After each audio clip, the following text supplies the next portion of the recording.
When you find out that Nefarious is from the folks that brought us God's Not Dead, it makes so much more sense.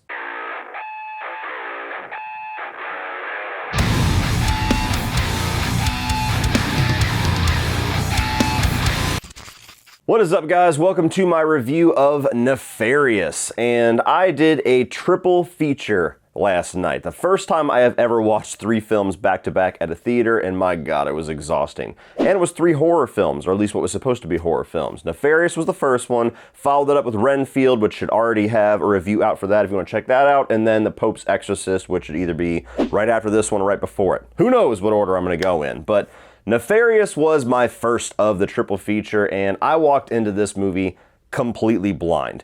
The only thing that I knew about it was that it starred Sean Patrick Flanery, and I am a fan of that actor ever since Boondock Saints, and didn't know much even about the plot. So I walked in expecting maybe like a horror thriller. The title suggests maybe some kind of demonic or haunting type of entity. And essentially what this movie turned out to be is 2 men sitting in a room inside of a prison discussing theological things and discussing political things, and the demon giving his take on it and the atheist giving his take on it. And let's just say I made a very wise decision making this the first movie of the 3 that I experienced. So getting into the positives of Nefarious, the actual setup for the movie, the actual igniting concept to where you have this serial killer on death row and this doctor brought in to analyze him and see whether he is mentally fit to be executed or he is clinically insane, and that creating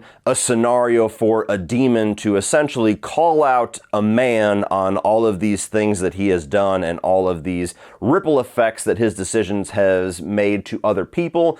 That is an interesting setup for what could have been a really intriguing concept or a really intriguing little thriller or an avenue to have some conversations. And that is absolutely the main drive of this movie from the creators, absolutely, is to drive conversations. Now, I don't think the conversation it's going to drive is the one that they intended on. Moving on to the mixed, and the big one here is Sean Patrick Flanery's performance. Now, I think he's easily the best performer in this movie, not that he has much competition. There are elements of his performance. There are moments, there are specific lines that he delivers that I think are solid, and I think that he does a good job in what they give him to do, which, to be honest with you, he's not given the best stuff to work with, so the fact that it comes out the other side seeming pretty decent, I'm going to lay all the credit for that on Sean Patrick Flanery. But at the same time, I do think that his performance, as well as the movie itself, is extremely unsubtle. And he's kind of doing this thing to where there's this demonic presence inside of this human host. And when the demonic presence is speaking, he has this very old school way of talking, like very biblical. And he has these like facial tics where his face, kind of like an insect, he's going on as he's talking, and almost like his face is twitching the entire time. And then whenever he swaps over to the actual human host, he has this very childlike innocence and this stuttering and stammering.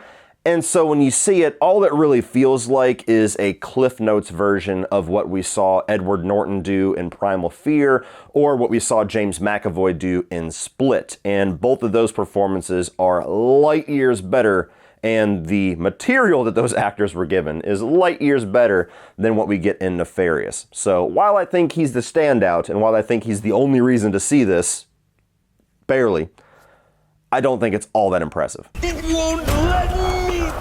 It can go away. It can go away. Yes? No. And now moving on to the negatives. And first and foremost, this movie is just fucking boring, okay? Like literally, there's no kills, there's no actual things going on outside of this little prison cell, there's no action, there's no other settings to just do something interesting visually. It's just 2 guys sitting in a room on a table having conversations for 90 fucking minutes. And unfortunately, the initial setup is intriguing enough to where they could have done some things. They could have showed some things outside of the prison. They could have showed the ripple effects of what the protagonist's decisions have done to other people, and shown something outside of just these 2 talking about it.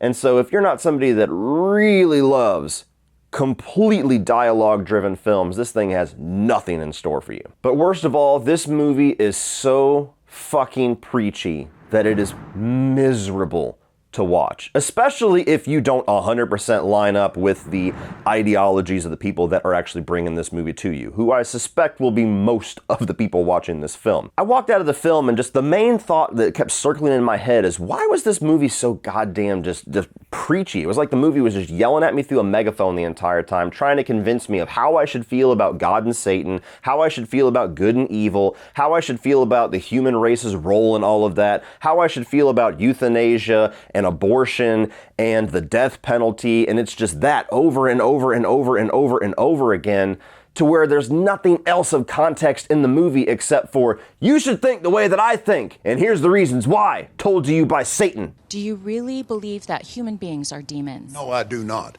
And don't you ever say I did. We wrestle not with flesh and blood. You make the Lord very nervous. And luckily, I looked up some details on this movie before I hit the record button, because when I found out that the directors are the people that brought us God's Not Dead, one of the absolute worst piece of shit movies I've ever seen in my life. And that's not an anti-religious statement. I think that most Christians would tell you that movie's a piece of garbage. When I found out that this was the team that brought us that movie, everything made so much more sense. Oh yeah, it's all coming together. This is essentially those same exact people trying to do exactly what they attempted and failed miserably, in my opinion, to do with God's Not Dead. It's them trying to do that exact same method, but put it into like this somewhat horror thriller movie and not advertise the fact that it is kind of like a Christian propaganda film. And my God, like, trigger warning. If you're somebody that has any kind of passionate thoughts on any of those things that I listed, which I think most of the human race has pretty passionate thoughts on abortion and euthanasia and good versus evil and Christian God and Christian Satan and fucking the death penalty, this movie's probably going to piss you off if you're not in the mood to just sit there and hear somebody's thoughts rambled off to you for 90 minutes straight. I think it's time we tell you exactly what it is that we'd like you to do. And even if you strip away all of that, if you can put on blinders and just take all of the preachiness out of it and just experience it as a story, as it stands, the story sucks. You have demon inhabiting guy that is going on to death row, who is literally being mentally and psychologically tortured by this demon. You have him interact with this protagonist who is an atheist, who's not a very interesting character and not a very convincing actor, and is just psychologically fucking with him for 90 minutes over some of the most depressing subjects known to man.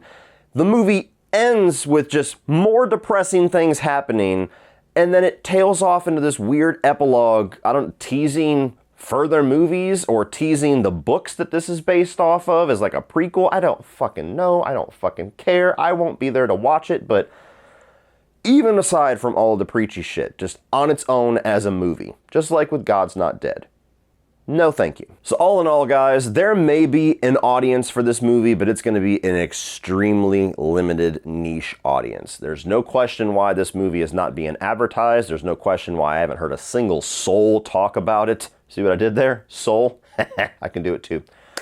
But it was a miserable watch. It was 90 minutes of just somebody yelling at you through a megaphone about their thoughts on some of the most controversial topics known to humanity. So if that sounds like a fun time to you, strap in for 90 minutes of that. But for the vast majority of you watching that have probably already lost complete interest just hearing in my description of this movie in 11 minutes, spend your time and money elsewhere. Well, that's it for this one, guys. If you enjoyed that, please click over here for all of my 2023 new release reviews so far, and I'm also going to put my most recent March wrap-up ranking of all of those films here to check that out. Like and share, hit that subscribe button so you don't miss anything in the future.